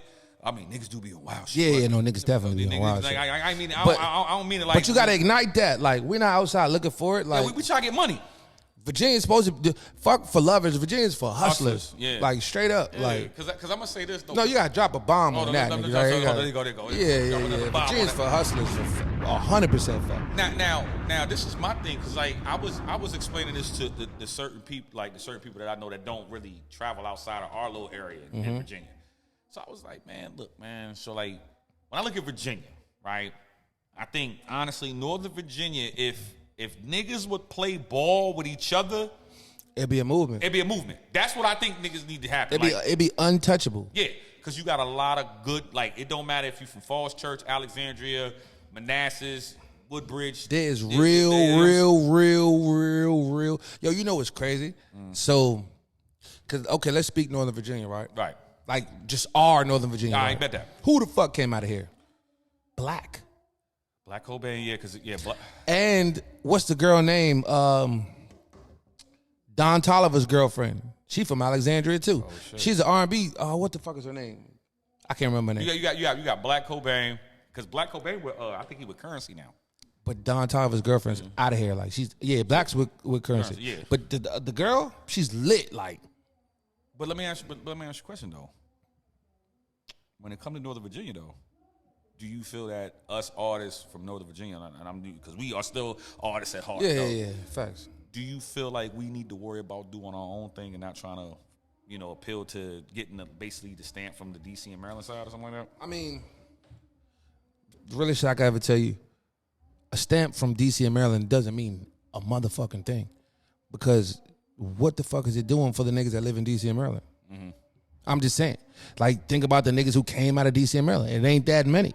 So a stamp from them, like, I mean, you got underground artists that have had some good situations locally that ain't getting nowhere. I mean, I feel outside of the local world. Like, I'm not gonna say no names, but yeah. Because Ice, I feel like honestly, like when I look at the evolution of it, everybody matter of fact, that run I'm gonna just pinpoint that run that Trail had, but not really zone in on Trail. Yeah. But shout out to Trail because he had Trail was out here. He had the city on fire, like nigga. He was out here. Yo, whole time he's from Virginia. Did you know that? He's from Virginia. Niggas. Listen, I'm not really like. Hold up, I think. All right, let me get it right. First and foremost, I remember they was saying something on I don't know what part. They was saying, credible source. Yeah, they was saying he was from Falls Trail. If you hear this, correct me if I'm wrong. Yeah. But nigga, that's why he was down here fucking with niggas like that. Yeah, like, but Young Mo, shout out to Young Mo too, man. Mo, and then cause I remember they used to. If I saw Trail, I saw Mo, and if I saw Mo, I saw Rue. Mm-hmm. You know what I'm saying? Yo, shout out to Rue too. Yeah. Shit, Rue. So I fuck with Rue, man, and it's niggas like him, bro. Mm-hmm. It's like the focus, my nigga. Like the consistency, my nigga. That's where we lose. We are inconsistent. Let me run this down. Let me run this down real quick. Whether you're getting locked up or not. Nah. Let me run it down. If I was to tell you, right, I could name. All right, let me run down some artists real quick. All right, so. First, I'm going to start from Stafford. If we go from Stafford, Stafford, Fredericksburg, we could talk about Big Monster. Okay. Monster Corleone. Yeah, Monster Corleone. Shout out to Monster Corleone. You could talk about YP the Plug. Yeah, YP. You could talk about up-and-coming rapper Ron G. You could talk about Dumfries side. You got a couple cats coming on the Dumfries side. You got there was some young niggas doing some shit out here that niggas from out of town put me on to. I can't remember the nigga name. Matter of fact, B.O. know him. I can't remember the nigga name. Yeah. Cause see, and I think it's from Dale City or some shit. But when you come out of here, you got like for the youngins, you got SK Young Savage, Badman P, Killer Drake. Well, matter of fact, Killer Drake from the Highway, by the way. Killer Drake. Yeah, Killer Drake. Killer Drake, nice. Drake. Killer Drake. You got Nolia. You got You still got your veterans that's doing it. Young Neek, you know what I'm saying? Renegade Neek. Shout out to Renegade Neek, man. Yeah. Yo, I remember when that nigga had his motherfucking. He had the hair, right? Didn't he have the hair? Cut his hair? No. He still got the hair. He still got his shit, though. I ain't seen Neek in so long, bro. Shout out to Neek, man. But you got Neek, you got Bang, you got Snake, you got Burb. You got hold up, you got Bucky. Come on, don't get me started, because they gonna be like, I ain't say their name. But go ahead, because because we Freaky Flash, shout out to Freaky Flash. Freaky Flash, yes. Reggie Reg, free Reggie Reg. Brandon Moon. I heard some shit from Brandon Moon because I remember he had a battle a while back. It was like a versus little battle that he had with my man Grand Marquise. And shout out to Grand Marquise. Yeah, Grand Marquise too. My nigga Ben Ola, Mr. Smiles. Ben Ola. Wow, I ain't heard that name in so long. Yeah. You know what I'm saying? So you got a lot of niggas. You got a lot of niggas. Shout out to anybody whose name didn't get mentioned. Yeah, that part. I'm over here drinking Vion. And then hold up. And then like on the back end, you got the ladies. The ladies is starting to snap harder too. How about we ain't say none of their names? That's crazy. All right, so my like, what's the girl name? Lay. She up and coming though. Lay. Then you got Larry got bars. Her. You got your Woodbridge favorites. You got Creola.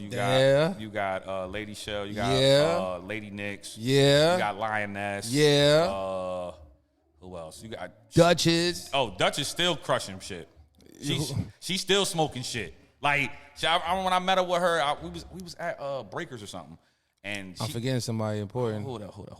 I'm forgetting. See, we done started some shit. I'm forgetting somebody important. Let me see. Hold up. It's gonna click in. Wait, Taya J. Oh yeah. I'm gonna say this. Taya is probably one of my favorite out of all of them too. Listen. She's definitely top. Listen. 2, 3. Listen. I would love to get her on this platform and try to ask her, yo, bro, like, yo, sis, like, can you please just give us one more run? Let me tell you something. If I'm up here, she better come up here. How about that? Yeah, cause we gotta call her out. We gotta look at the camera and call her out. Yeah, Taya, come on, man. That's it. Give us one more run. That's it. One more run. But she know. Yeah. She one of the ones too. And then you got like, but how I'm seeing it now is that we just named off a lot of artists, right? Mm-hmm. And like I said, Rock Solo. I forgot about Rock Solo. Shout out to Rock Solo. I forgot about Rock Solo. Oh, man. You see, we going to have this here all day. I forgot about Big Benz. Come on. No, you said we talked about bands earlier, though. We talked about but the thing is, what I'm saying is that we're naming off all these artists. Mm-hmm. And we're not naming them just because we cool with them. They really got work. You know what I'm saying? Can I talk to them real quick? Go ahead. Let me tell all y'all something. The problem why we are where we are today is because of consistency. Every motherfucking name we just named had an on and off period. Yeah. Fuck what you talking about. Ain't nobody here to sugarcoat shit because I ain't involved in nobody's situation. Hold on. Did we name Snake? Can't forget Snake. You said Snake. Okay, yeah. But even Snake, it's Snake, and Snake is my nigga. But he's always been putting music out. Yeah. But sometimes he goes harder than others. Yeah, like, you know what I'm saying? Yeah. Sometimes you go see Snake, and then he might disappear for a little bit, but he's still putting shit out. Yeah. But like, the problem with us here is that we do not, because you know why? Around us, if ain't nobody else consistent, you really ain't like, you still thinking you competing with everybody because ain't nobody, nigga, let me tell you something. In Atlanta, niggas know. As soon as I fucking fall off, as soon as I say I'm taking a month off, these niggas is... They on it. I gotta catch back the fuck up. Like, here it's just like, yo, nigga, I put this song out. Yeah, my last single's still out. When the last time you promoted it? Did you run ads on it? What did you do to motherfucker make that shit shake? You just put it out? Like, nigga, it don't move like that no more. Now let me ask you this, though. All right, because it's a different era. Somebody gonna be mad at me too, but I don't care. No. It's reality, man. No, I feel like inconsistency. This is what I feel. That's why Northern Virginia is where the fuck we at. Hold on, this is how I feel. This just because, you know. I feel like this. All the names that we named. Mm-hmm. And I'm not naming people because I'm cool with them. Shout out to Beware too, because I ain't just Beware doing this thing too. Like, you got everybody that does it, but the reason why is that because they don't see no end game. You know what I'm saying? And I'm gonna tell you this why. They don't see no end game because you said it. How many people has got out of it? Where's the example? Yeah, but the examples. And niggas gotta understand, because like, I'm gonna go back into my mode. Mm-hmm. I remember when I was coming up. Yeah, I felt that lyrically at the time. And shout out to you too, nigga. Come on, man. How we going? You like Nori on the podcast and shit like that. You take your flowers too, nigga. Because hold on. The R bars is a little different. But go ahead. I remember and this is when the House of Hip Hop was starting. Mm-hmm. And I felt like, nigga, Wale wasn't repping us right. Yeah. Like, I felt like as the DMV as a whole, he wasn't repping us right. Mm-hmm. Man, I'm better than that nigga. Mm-hmm. But then when I look back, now I'm like, nigga, just because I can rap nice, I didn't have the look, I didn't have the package, I didn't have the team, none of that. You know, you know what I'm saying? And this is what needs to happen, because I keep stressing this shit. Like, it's a lot of people that's older and still want to rap. Yeah. My nigga, I tell a nigga like this. I said it a couple times. I'm getting, like, me personally, I get niggas every day. Yo, man, when I'm feeling the interviews, but like, when you gonna drop something like when that next 30 for 30 coming out, like. But the problem is. And look, and he bucked me on the 30 for 30 because I tried to get on that bitch, and nigga said, yeah, I'm gonna get with you. But I wasn't nice enough. No, it was 30 other niggas. Hold on. It was 30 other niggas. Hold on. Nah, I'm just fucking with you. No. We ain't gotta address that shit. You my nigga. I ain't. No. But what I'm saying from my aspect of it is like, yo, bro, like, the reason why I'm doing what I'm doing now is because when I was doing what everybody else was doing, we didn't have nobody in our area doing what I'm doing now. Yeah. And you need media to keep this shit going. There you go. There you go. Now, I've told people, I think I told Caesar, like, I'll give a nigga 10 EPs and I call it. I'm gonna still go through with it. Yeah, okay, good. Because of the fact, like, I know the importance of it. Yeah. But when we talk about these names, and I know everybody that's listening, no matter if you're watching on YouTube or you're listening in your car, we really giving y'all credit because, bro, if y'all to come up on, we naming names like that. Like, these are names There's still some more names. I'm like, I got to get it before this interview is over. Yeah. But either way. Yeah, but the thing I'm saying, though, Ice, is this, bro. Like, what is it going to take? Nigga, what is it going to take for that era or for these youngins? Are we talking to us right now? Us, I don't really want to, like, I know it's a thing about, like, responsibilities and age and shit. Like, because everybody can't do what we'll have a separate conversation for both. Yeah. But let's talk to us first, right? All right, go ahead. Because us is going to be the first ones to watch this interview because they was there with us when we was doing something totally different, right? Yeah. So, for us, right, y'all niggas got to be intentional. You got to think about this. Nigga, if you are fucking 40, right? I'm 39. I'm 39. So too. Everybody else that was at the House of Hip Hop is shit. The youngest person might be 37. Yeah. Right? Yeah. At this point. So if you in that window from 37 to shit 47 and still trying to do this shit, you got to be intentional. Like, think smart, bro. You could forever make music and get placed on movie scores. You could forever make music and do like contemporary rap. The problem is these niggas is trying to get on some Migos shit and all that other shit, and it's like, nigga, that's not your wave. You're not gonna appeal to young kids. Everybody's not a two Chainz is in. Some of these niggas got on at an older age, right? Right. But they got on because they around the younger niggas and they working with the younger niggas that are already popping. So it's an easy move because, like, okay, now you became a fan of me through these guys. We don't have none of that shit out here. Like, none of that shit. So unless you got a budget to go get somebody who's already popping to co-sign your shit, because, I mean, think about how many niggas we know that got features, but it didn't level them up. Yeah. Right? And it probably wasn't even cleared, but go ahead. But still in all, it didn't level them up because niggas is targeting the wrong people. Like, bro, first, what niggas don't understand about radio, and this is why I hate telling. Talk to them. In today's world, radio doesn't break music. Radio was never, in the beginning, it was, right?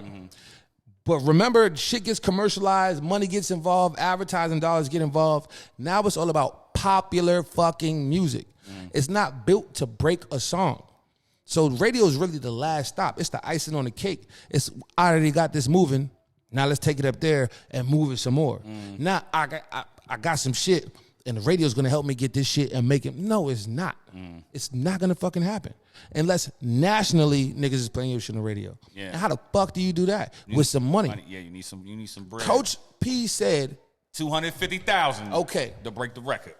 And I've been with different artists and watched that money move and make this shit work. Dog, I was with Mims. This is why I'm hot, right? Let me tell you something. We pushed that song because I was doing marketing at the time, like promoting songs, calling different radio stations to get them to play music. Shout out to DigiWax, work for DigiWax, still work for DigiWax. It's my cousin's company. But, nigga, the song, the whole first year, it didn't move. Niggas like, damn.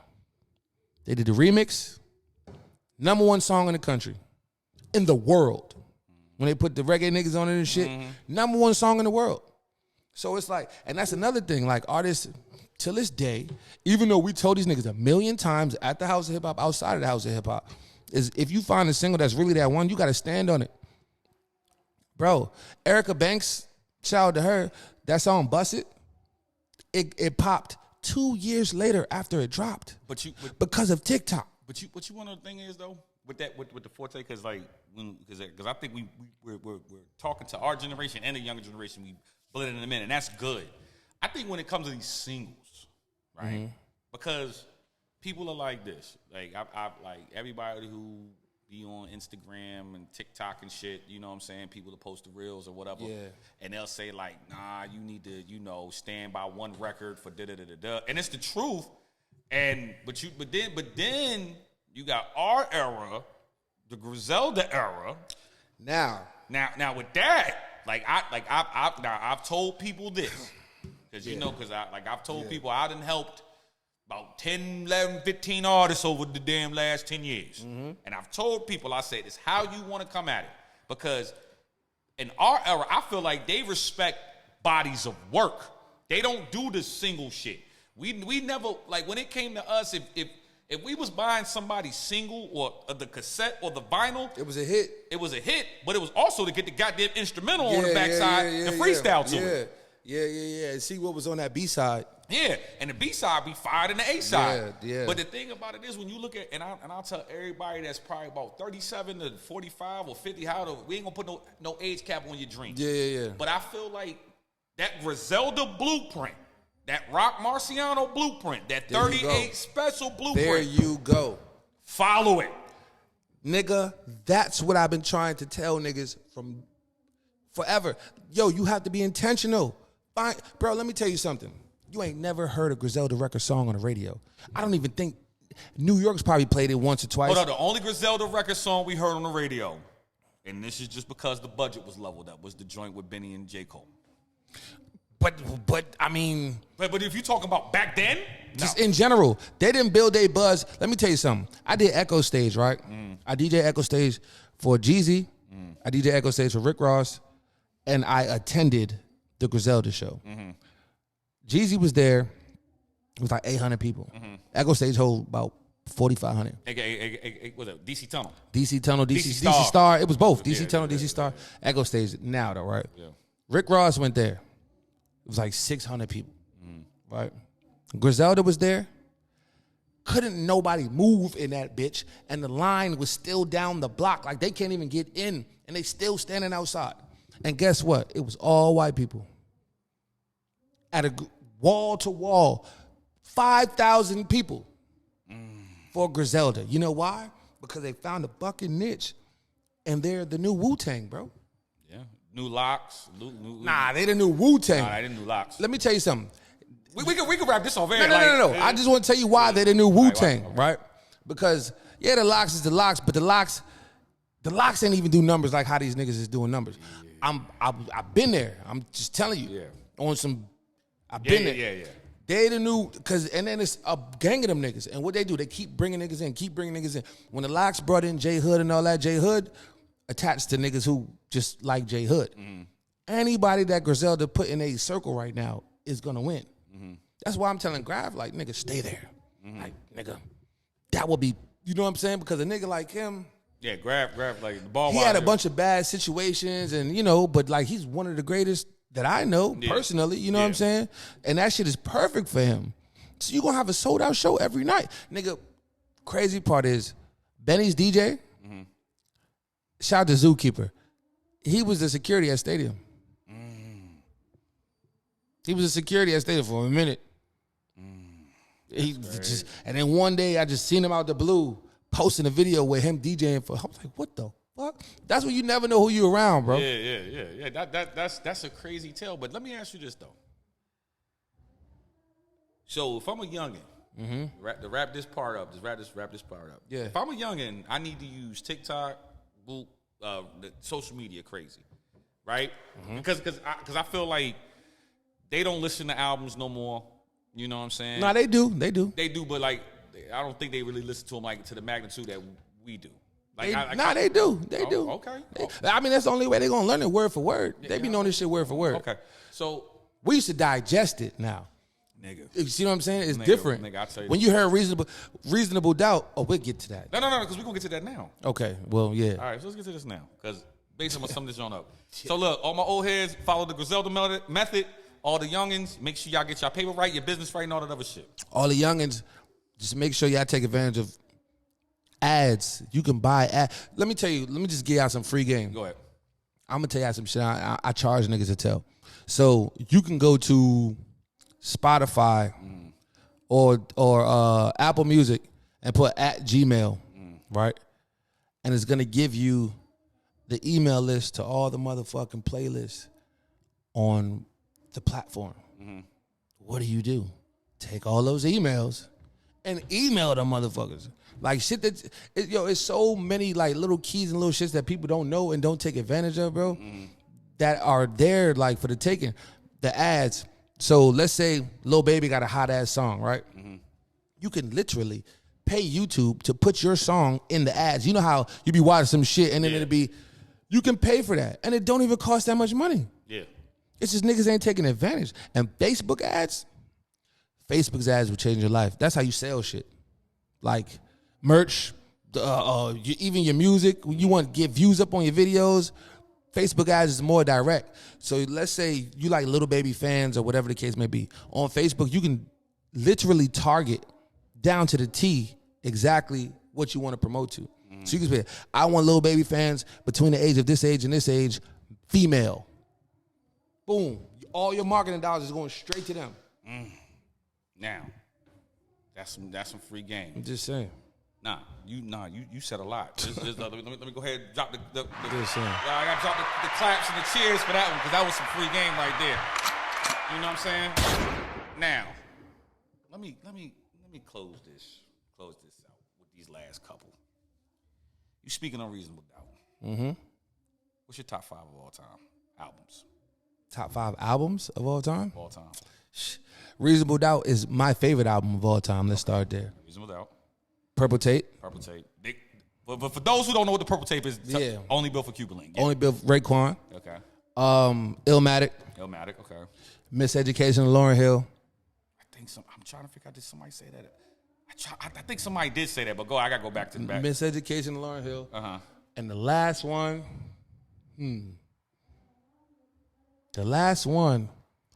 I might have to give it to, damn. I'm waiting for you to say it, but I don't think you're going to say it. I'm probably not going to say it. What you thinking, I'm probably not going to say it. All right. The last one, Because I'm trying to think of, like, the albums that actually have personal impact versus, like, what I like. You know what I'm saying? Because I like everything. Like, yeah.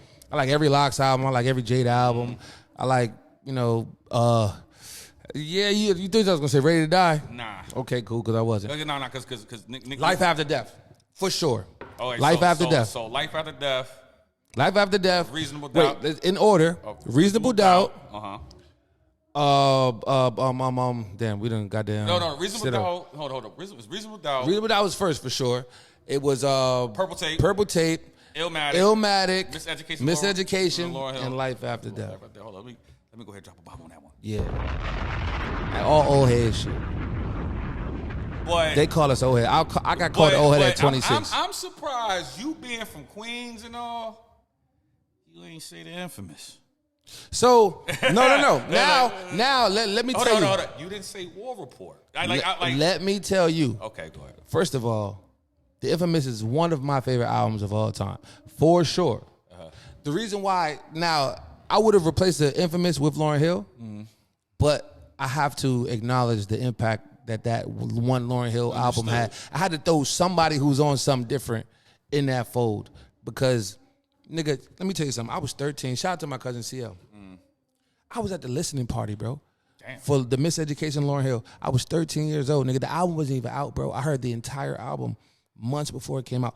It was her and Jermaine Dupri. Jermaine Dupri dropped the album called Life of 1472. That shit was hard. 1472. That shit was hard. Yeah, fuck it with my money's life. Fuck it with my. Yeah, that shit was hard. So they did the listening shit together. Oh, shit. Jermaine Dupri played his music first. Yeah. It was cool. Nigga, Lauryn Hill came. This is the first time I ever been starstruck in my life. She came in there, nigga.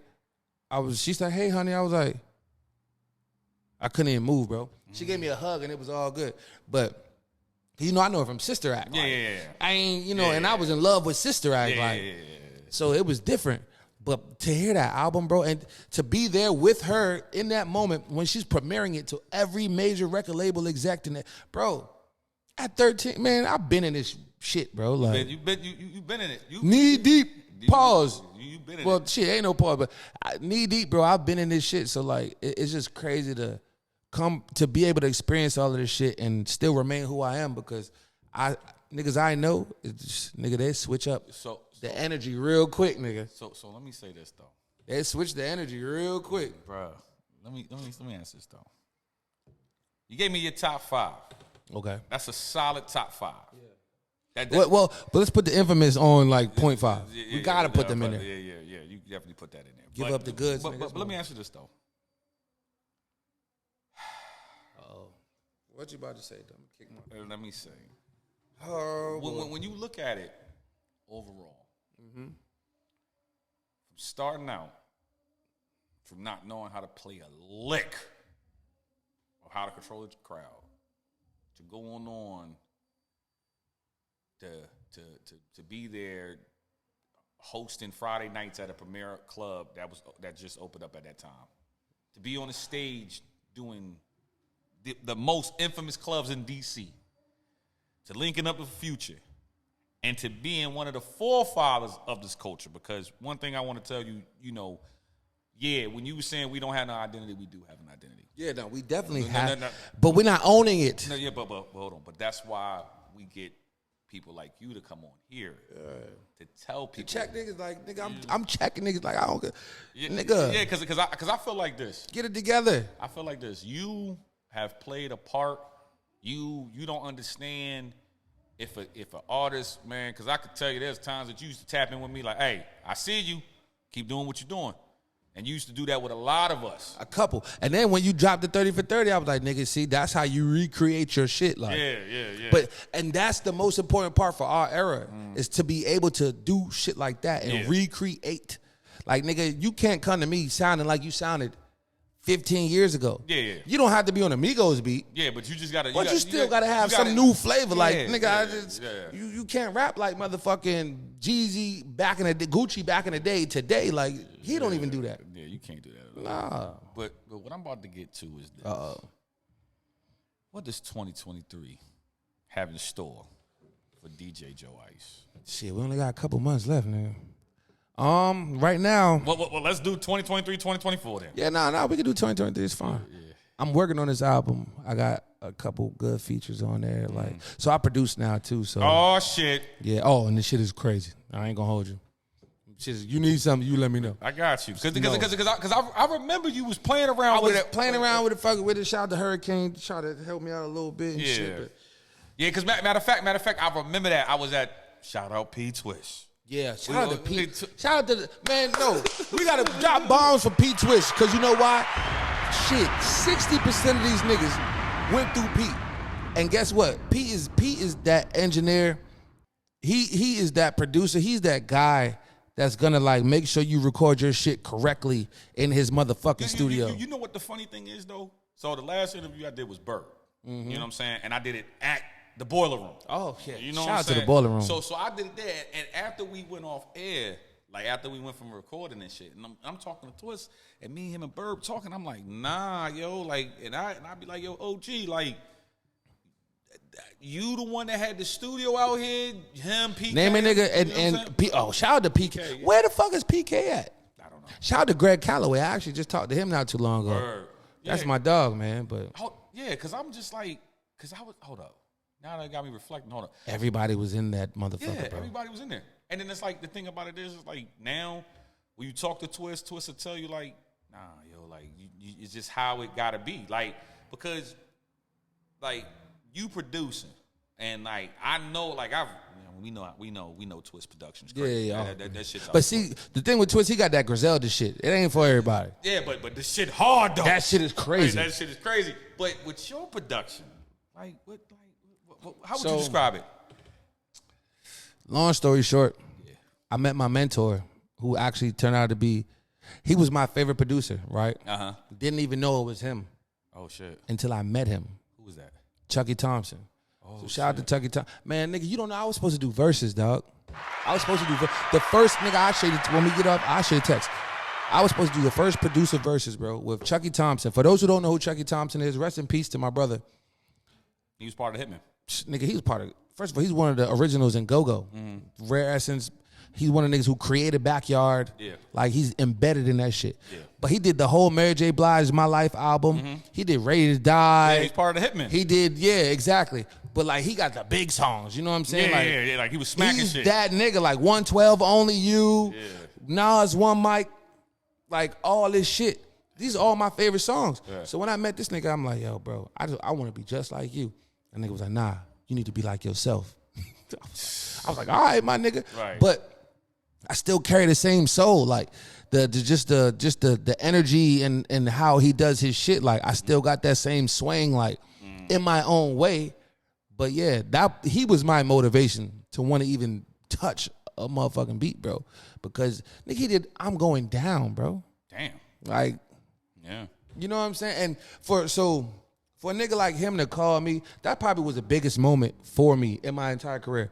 Fuck all the tours and all the other shit. The fact that nigga called me for advice on music, that shit just hit me different. You know what I'm saying? Right. Out of all the shit that you got going on, all the shit you've done, nigga, you want my input, nigga? Like, who the fuck am I? So, you know, just for a nigga like that to have respect for me like that, and then do verses, then have verses lined up, and call me like, let's go over the mute, bro. I got a whole motherfucking unreleased, man, this shit crazy, bro. This shit crazy. So, basically what we got going on, we got JoIyce DJing this year. We got him pouring up. We got him making beats. Man, look. For you to meet your idol, and your idol tell you to do what you got to do, and I mean that in a good way, like, yo, just worry about yourself. Worry about your. See what I'm saying? You know what I'm saying? That means a lot. That's why, nigga, the biggest thing, and for y'all too, the biggest thing you could do, man, is protect your energy, man. Just because you're an artist, if you ain't on, stop worrying about helping other people get on. Like, they could follow your tracks, but if you ain't on, you spreading your focus. Damn. That shit kind of hit home, though. I mean, but... No. Well, you know, yeah, nigga, I'm talking to you too, nigga. Fuck you mean? Like, in real life, like, bro, what we don't do is take accountability and step back and look at the real world. Like, nigga, if it's anything else, it's like, if I'm broke and y'all broke too, and y'all ain't helping me get money, but you need me to help you get money, how the fuck is that gonna work? I'm got a penny pinch y'all while I'm still trying to get up. You asking for shit while I'm still trying to get up. I need to get up first. Now let's go.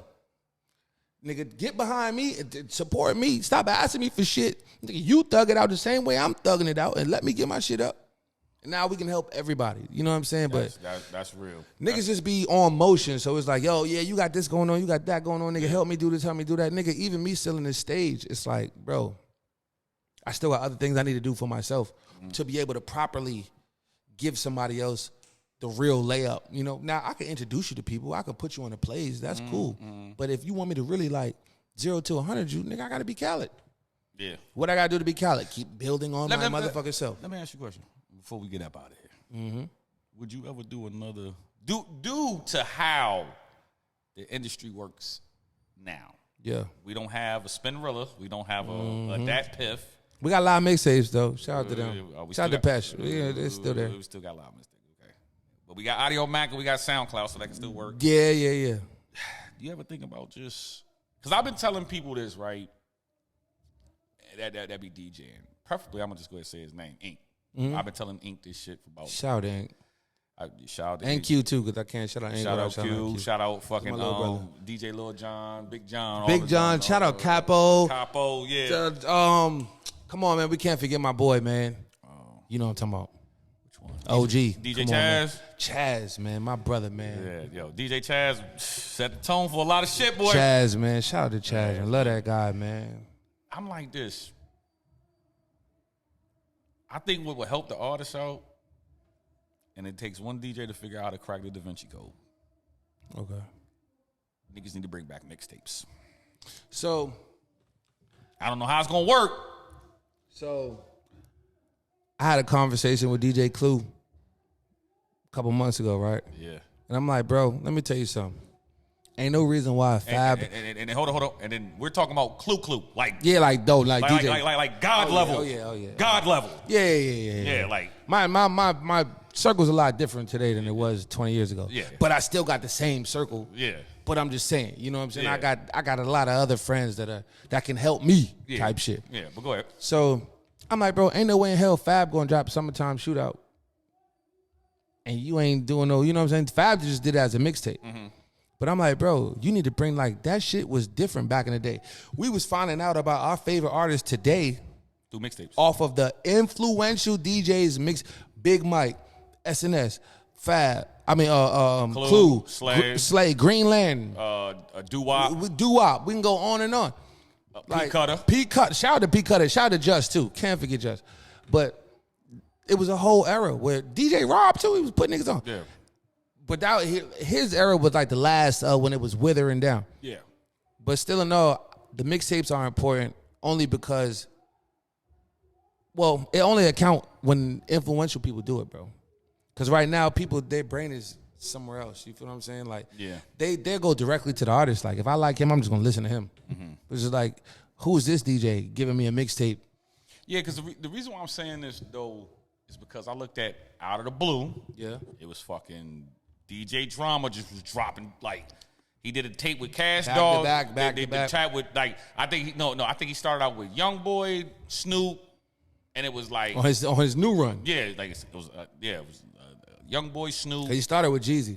Jeezy shit was hard. The Snowman shit. He started with Jeezy. That's my brother too. Shout out to Drama. Snowfall. But that's what I was telling Ink to play. I was like, yo, bro, all you got to do is get these artists to lock in and give you an exclusive tape. You take 5 artists. You know what I'm saying? I don't mean to cut you off. Let me tell you what the problem is right there. What? Is that if Ink ain't got the influence, and not to say my nigga don't, but I'm just saying, if he doesn't, and even if he does, if those artists that's involved is not going to go as hard as him to make that shit a situation, it's not going to work. It's going to fall on deaf ears. And you know what? Now that you said that, I can understand why he was kind of like, you know. Bro, this shit is a hustle, my nigga. Like, you really got to, just like rapping, just like anything else. Yeah. If you a DJ, bro, you got to consistently, if you're not keeping your name and shit in people's ears and in their face, it's kind of like, okay, who the fuck is this guy? I'm not, put it like this, and I'm speaking just directly to you, right? Yeah. Who's the last DJ mixtape that you didn't know that you listened to?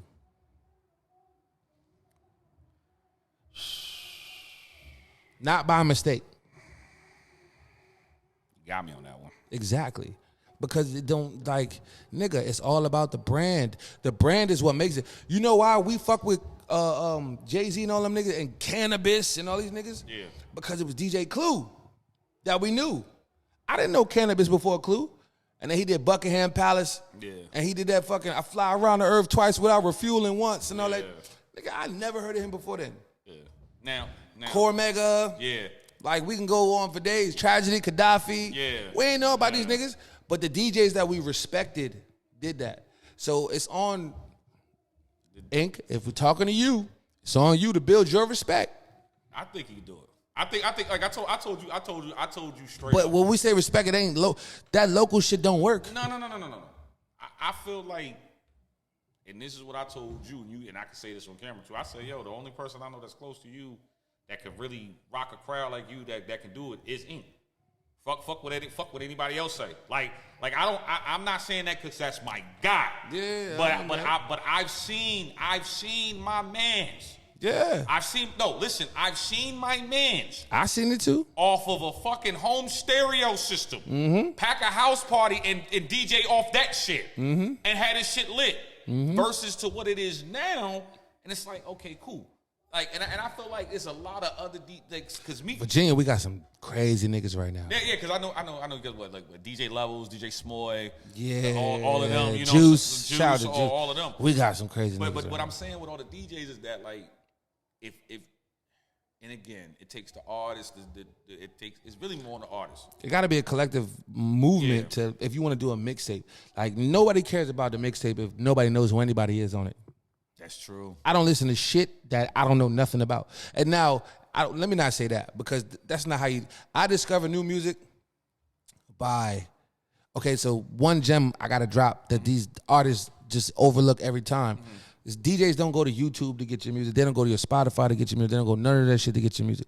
Now, Tidal, they can go to, if they know your music, they can pull it up straight in a Serato, right? They go to record pools. There's DJ record pools where we are in every week to download new music. You got to get your music in the DigiWax, DJ City, ATL Top 20. Like, you have to get your music in these record pools. That's how DJs across the globe get access to your shit. We get our music from record pools. Nowhere else. We only go to YouTube when Shhhhh or somebody drops some shit and you can't find it nowhere else. Yeah. But it's hot as fuck in the world and you ain't got no access to it. That's the only reason why we go to YouTube. That's a gem. That's a gem. Record pools. Record pool. But with that being said, look. Cause we this might be the longest episode ever right now. I'm sorry, bro. I'm on the Vion right now. So shout out to Vion too. I gotta shout them out, man. This nigga is in here giving out the game. But check this out, man. It's your boy R.O. Make sure y'all follow us at YouTube and IG at Feed the Culture Mix Show. We outside. You know what I'm saying? Make sure y'all definitely view this when it comes on the playback. You know what I'm saying? You probably going to listen to this on the audio shit. But no, give them your plug, man. Where they can find you at. Follow me at DJ JoIyce, DJ JoIyce on all platforms. It's that simple. It's just that simple. But But shout out to you, bro, before we go. Nah, for real. Because like I said, you are an example of actively recreating what you do, right? Yeah. You did the 30 for 30. Yeah. Right, and that was when you was silent for a while, right? Well, and in my book, you got to remember, whatever you're doing, if it got to touch certain people's radar. Well, this I can let me dig in this real quick. Okay. So like, when I left DRT. Yeah. Shout out to DRT. Yeah. Shout out to them. When I left them, it was like niggas really wasn't fucking with me, bro. Like niggas wasn't. So the energy was gone. The energy was gone. I was like, fuck it. You know what I'm saying? I dropped 2 EPs. The shit fell on deaf ears. But life be lifing. Hold on. Then it fell on deaf ears, and then I got my CDL, and I went over the road for a couple months. I chilled. Real nigga shit. I linked with Black Mav. That's when niggas was having the ciphers out. Yeah, shout out to Mav. I forgot about Black Mav. Shout out to Mav. See what I'm saying? There's a bunch of niggas we forgot, but it's okay. Yeah. So I linked with him. Started doing the ciphers with him. Bucky. I said Bucky. Okay. So we getting the shit back going. Baker Man Bags. I forgot about Baker Man Bags. Yeah, I forgot. God damn. The whole Die For situation. Yeah, Die For. All that shit. So I'm out there like, all right, bet. You know what I'm saying? So I'm starting to get it back. I'm playing around. Like, I'm up here trying to help other artists. You know what I'm saying? That shit wasn't working. And I remember a conversation me and my cousin had. Me and Bolo had a conversation. It was like, yo, dude, just focus on yourself. I bet. So I started cutting up these freestyles. I didn't think nobody was going to fuck with it. And then niggas started fucking going up. Start going up. You know it's real if I reach out like, nigga. So when you bring it back, nigga. Yo, bring me. I ain't rapping years, nigga. The thing about it is this. And I'm going to end it. I'm going to end it with this. It's cool. I'm going to end it like this.